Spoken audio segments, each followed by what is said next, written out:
اللهم صل على محمد وآل محمد. A'udhu billahi minash shaitanir rajim. Bismillahirrahmanirrahim. En el nombre de Dios, el clemente, el misericordioso, la paz de Dios sea con todos sus profetas, desde Adán hasta Muhammad, salawatullah wa salamu alayhim ajma'in.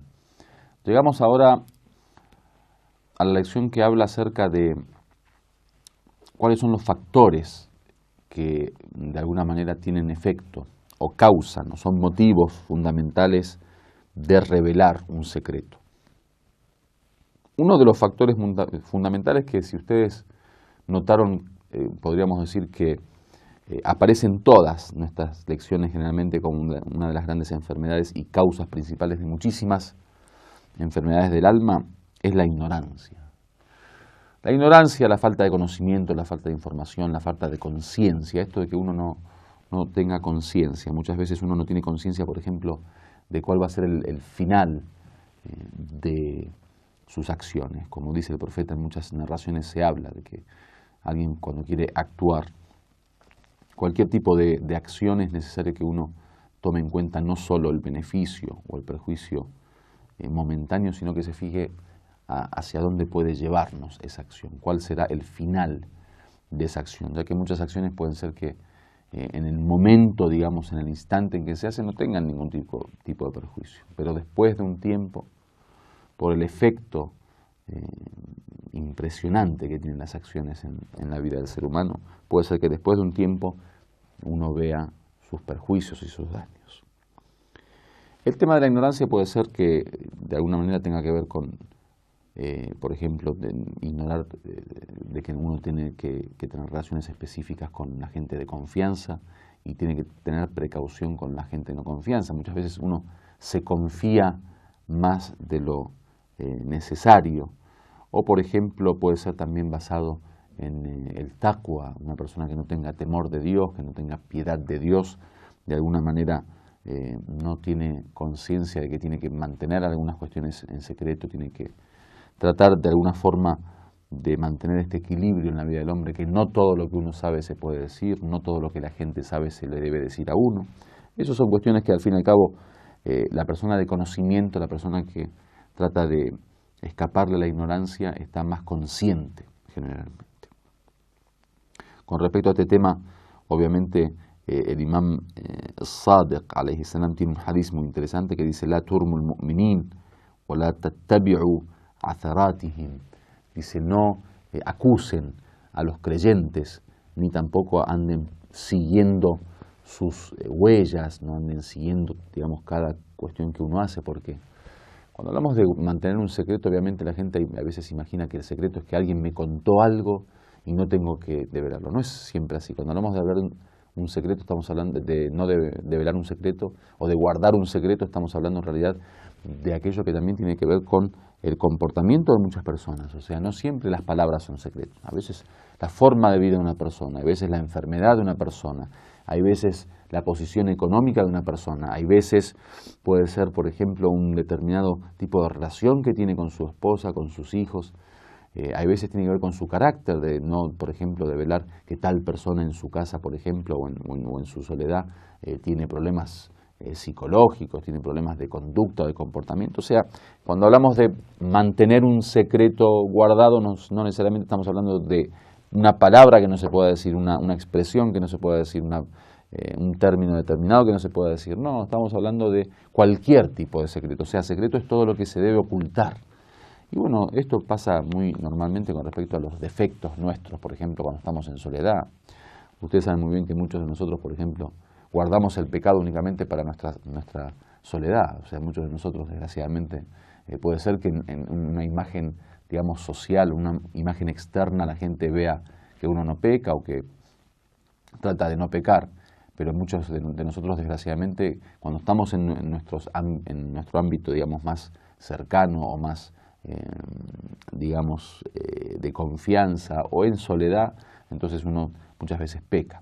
Por lo tanto, no siempre estamos hablando de guardar ese secreto de palabra, digamos, sino que también uno tiene que tratar de tener conciencia de proteger también la privacidad de las personas, especialmente eso que se da en la vida privada, digamos, ya sea a nivel económico, a nivel familiar. En todo sentido uno tiene que tener cuidado de mantener esa distancia.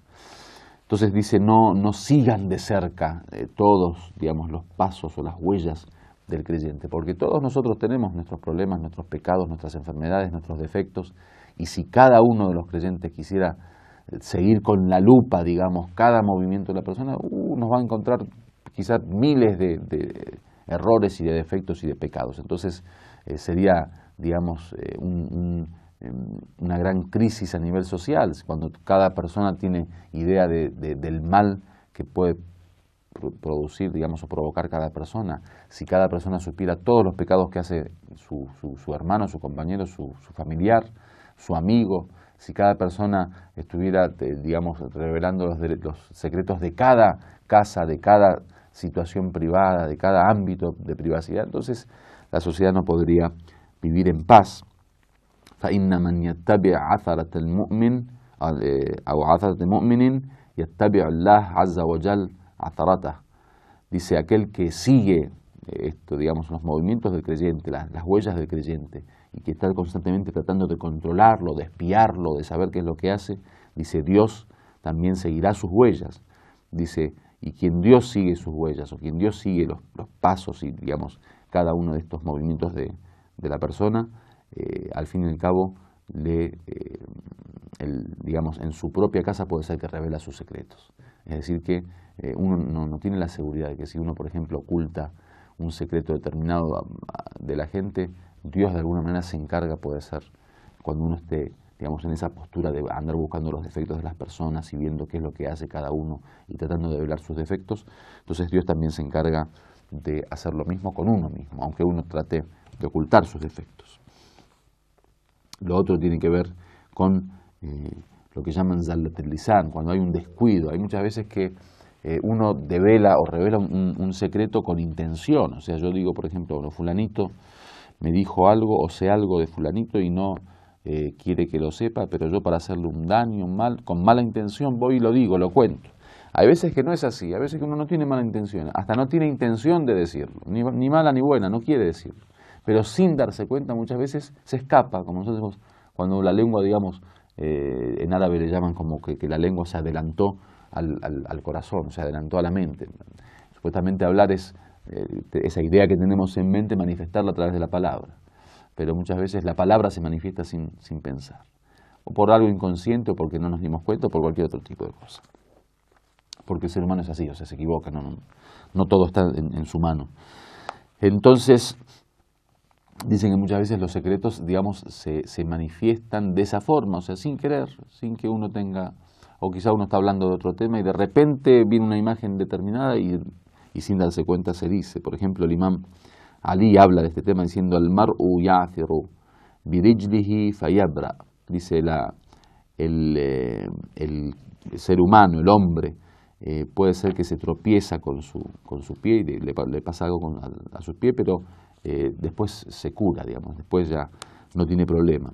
Mientras que aquel que se equivoca, o sea, se tropieza con la lengua, o sea, el tropiezo con la lengua sería como una comparación figurativa con una persona que camina y se tropieza, dice, bueno, el pie se puede, digamos, curar. Si uno se parte un hueso o uno se quiebra, por ejemplo, la pierna, pero cuando uno se tropieza, supuestamente es cuando se equivoca, cuando se descuida, digamos, el tema de la lengua y habla algo, fayuqta' ra'suhu.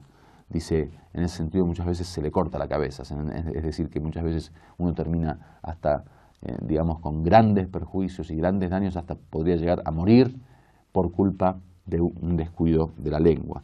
Dice, ihfaz lisanaka, dice, guarda, protege o mantiene guardada tu lengua, fa inna al-kalima asiratun fi withaq ar-rajul, fa in atlaqaha sara asiran fi withaqiha. Dice, guarda tu lengua porque ciertamente la palabra es tu prisionera. O sea, cuando el hombre mantiene un secreto, guarda un secreto, esa palabra, esa expresión o esa idea está como prisionera, está encarcelada en las manos o en el corazón del hombre. Mientras que si es al revés, uno dice la palabra o dice ese secreto, revela ese secreto, ya la persona es prisionera de esa palabra. Walhamdulillahi Rabbil Alamin.